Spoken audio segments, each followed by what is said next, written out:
Tala Fou malo le soifua si mai le whaafonga I Tala Fou le radio Samoa mo le amatanga le nei vai yaso.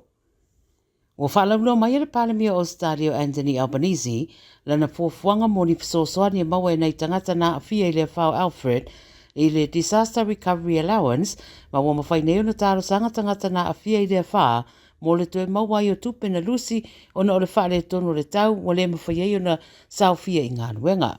Amania mai le Official Services Australia, wa wano nei le tarasanga ato tangata mo fisosoani nei, mo I lātou na awhia I lea whā. Whaero fo le pāre mio tai ao le a amata wha mamalu ai lea wha tatau, mai mawhaio nā ngā I le upingta whailangi le mai gov, e siaki eilo wanga wa amo I fisosoani. Ta ua fo I ono yei nisi fisosoani wha upopo mo tangata awhia, mai o lātou lava setete mapulenga whaloto I whale. O le unga palo ta whataitai sa whatino mai le whai unga rewa yaso se I o mai le tau na leila, wailo ai, wa si pere langolango tangata ina ia avea pea Anthony Albanese, ma pare mia Ausetalia, ma wa whaasoro ina telele ba, e wa hai ma le taitai o le Liberals o Peter Dutton. Wa whailo mai le unga o lea palo ta whataitai, I le mai au le whai ngā malanga le pare mia le tu I saute se sai o Queensland, lea na fia I lea whaa. O le whai unga fo I le vai aso na wha mautu mai ai, le toi manu malo ina fo I le Labour, o le whai ngā malo Ausetalia I se Seafopo Western Australia. O le tura I mai o lo longa ma le a whai Queensland, o le wala uina ai e le pāle mia le whai o le whai ngā pālota le atunuu I a perila, pe o na manatu I ai le toatele, pe tai wa whai loa I li pote le anga I atu le atunuu I whai ngā pālota I le masina o me. O pito nuu mataulanga I sa saute I sa sae o Queensland ma le tu I mātua New South Wales na afia I le whao Alfred, o manino mai I ata mai le televise ma ofisa whaasaralau a afianga o le whai tu na afia ma wa maita wina o lo longa lava o lo mātele ina tele ai a afianga.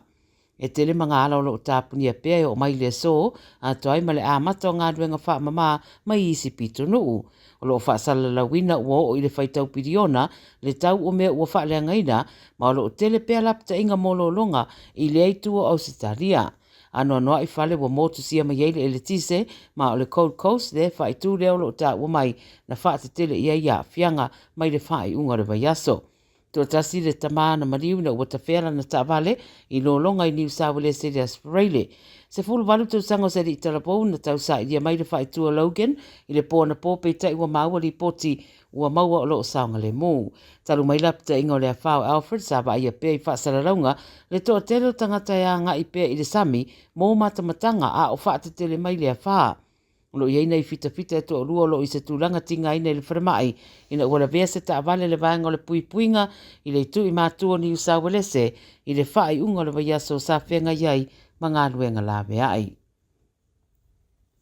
E to whātala waua mōria na ua mai ale whataua ina o se whaalawalawe na tupu I se taulanga whātau I New South Wales li potia na awhiai seri I manuanga ina ua tui se iturau e se tasi. O le taulanga whaatau le whaitua Hornsby I le awa ule las whareile whamai leo leo o se tamatala wau e luas futasi tausanga ma le tamaita I e luas furu fitu tausanga na anga I se atu iai I ani teine tala wau se toa lua ma li tala wau e toa tolu ma a mata loa no spa ia I la ua ia. O le luas futasi tausanga whataua ina na ngau ia na mea tō tino ma a fiero na vai manuanga mai leo spa inga ma tong fitia I paramedics I le no whanga le tupai le whalawalawe ma a vei le wharamai Royal North Shore.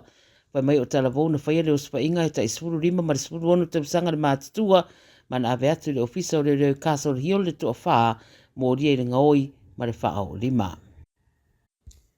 Ma le tala muli ua au whaatasi tō tino e pūlea malai waalele I le atunuu ua tatauna whaatūranga ni suinga I tūranga tau le puipuinga I le malai waalele I Avalon I me le pone.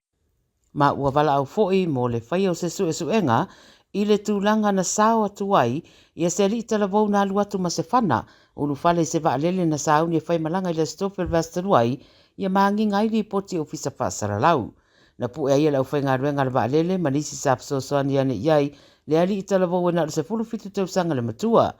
Walango lango e nisi o sui o le pāle mene le wala au mo le whai o se suenga ma le whaalele ia atili o le puipuinga I le malai waalele I Avalon ia mai si fo I malai waalele la iti le atunuu. Whai mai ripoti e whaafatai e leo i la tau na sira whiana nei mata upule leo se soi fua mau i le nei whaalawe. I o tala nana video Samoa mo lau whaafonga mai le nei fo yaso manuia ngā ruenga la whenga iai.